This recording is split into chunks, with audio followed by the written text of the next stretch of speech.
എസ്തർ 5-ാം അധ്യായം. 3-ാം ദിവസം എസ്തർ രാജവസ്ത്രം ധരിച്ചും കൊണ്ട് രാജധാനിയുടെ അകത്തെ പ്രാകാരത്തിൽ ചെന്ന് രാജഗൃഹത്തിന്റെ നേരെ നിന്നു.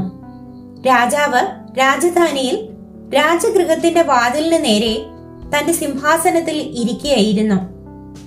എസ്തർ രാജ്ഞി പ്രാകാരത്തിൽ നിൽക്കുന്നത് രാജാവ് കണ്ടപ്പോൾ അവൻ അവളോട് കൃപ തോന്നി തന്റെ കയ്യിലിരുന്ന പൊൻചെങ്കോൽ രാജാവ് എസ്തറിന്റെ നേരെ നീട്ടി.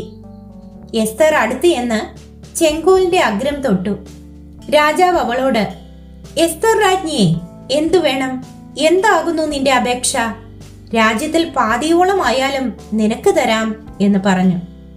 അതിന് എസ്തർ, രാജാവിന് തിരുവുള്ളമുണ്ടായിട്ട് ഞാൻ ഒരുക്കിയിരിക്കുന്ന വിരുന്നിന് രാജാവും ഹാമാനും ഇന്ന് വരേണം എന്ന് അപേക്ഷിച്ചു.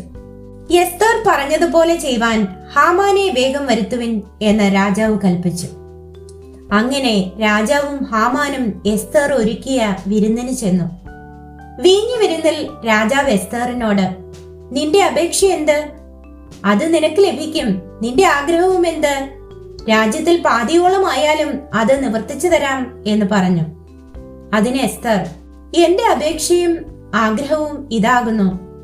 രാജാവിന് എന്നോട് കൃപയുണ്ടെങ്കിൽ എന്റെ അപേക്ഷ നൽകുവാനും എന്റെ ആഗ്രഹം നിവർത്തിപ്പാനും രാജാവിന് തിരുവുള്ളമുണ്ടെങ്കിൽ രാജാവും ഹാമാനും ഞാൻ ഇനിയും ഒരുക്കുന്ന വിരുന്നിന് വരേണം. നാളെ ഞാൻ രാജാവ് കൽപ്പിച്ചതുപോലെ ചെയ്തു കൊള്ളാം എന്ന് പറഞ്ഞു. അന്ന് ഹാമാൻ സന്തോഷവും ആനന്ദവും ഉള്ളവനായി പുറപ്പെട്ടു പോയി. എന്നാൽ രാജാവിന്റെ വാതിൽക്കൽ മൊർദെഖായി എഴുന്നേൽക്കാതെയും തന്നെ കൂസാതെയും ഇരിക്കുന്നത് കണ്ട് ഹാമാൻ മൊർദെഖായിയുടെ നേരെ കോപം നിറഞ്ഞു.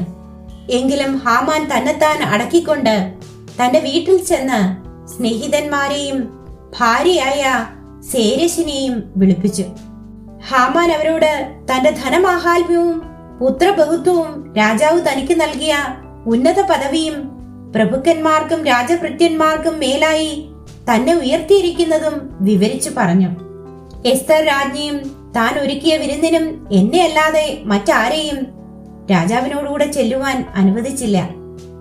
നാളെയും രാജാവിനോടുകൂടെ വിരുന്നിന് ചെല്ലുവാൻ എന്നെ ക്ഷണിച്ചിരിക്കുന്നു. എങ്കിലും യഹൂദനായ മൊർദെഖായി രാജാവിന്റെ വാതിൽക്കൽ ഇരിക്കുന്നത് കാണുന്നിടത്തോളം ഇതൊന്നും കൊണ്ട് എനിക്കൊരു തൃപ്തിയുമില്ല എന്നും ഹാമാൻ പറഞ്ഞു. അതിന് അവന്റെ ഭാര്യ സേരശും അവന്റെ സകല സ്നേഹിതന്മാരും അവനോട്, 50 മുഴ ഉയരമുള്ള ഒരു കഴുമരം ഉണ്ടാക്കട്ടെ.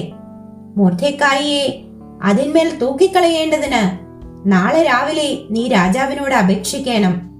പിന്നെ നിനക്ക് സന്തോഷമായി രാജാവിനോടുകൂടെ വിരുന്നിന് പോകാം എന്ന് പറഞ്ഞു. ഈ കാര്യം ഹാമാന് ബോധിച്ചു. അവൻ കഴുമരം ഉണ്ടാക്കിച്ചു.